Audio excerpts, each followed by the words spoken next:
بسم اللہ الرحمن الرحیم۔ السلام علیکم ورحمۃ اللہ وبرکاتہ۔ آج ہم حسنین کریمین رضی اللہ عنہما کے بارے میں ایک واقعہ بیان کریں گے انشاءاللہ۔ اس سے پہلے آپ سب سے گزارش ہے کہ اس ویڈیو کو آگے ضرور شیئر کریں، جزاک اللہ۔ سوار کتنا اچھا ہے۔ حضرت عمر رضی اللہ عنہ بیان کرتے ہیں کہ میں نے حسن اور حسین رضی اللہ عنہما کو دیکھا کہ نبی کریم صلی اللہ علیہ وسلم کے کندھوں پر سوار ہیں۔ میں نے کہا تمہارے نیچے کتنی اچھی سواری ہے۔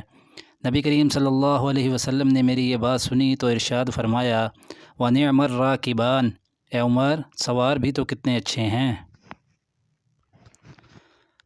حضرت جابر رضی اللہ عنہ روایت کرتے ہیں کہ میں نبی کریم صلی اللہ علیہ وسلم کی خدمت اقدس میں حاضر ہوا۔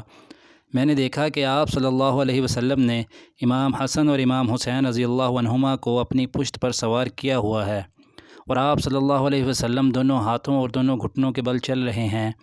میں نے کہا اے نبی کریم صلی اللہ علیہ وسلم کے نواسو، آپ کی سواری بہت اچھی ہے۔ تو نبی کریم صلی اللہ علیہ وسلم نے ارشاد فرمایا وَنِعْمَ الرَّاكِبَانِ هُمَا، اے جابر یہ دونوں سوار بھی تو کتنے اچھے ہیں۔ جزاکم اللہ خیرہ۔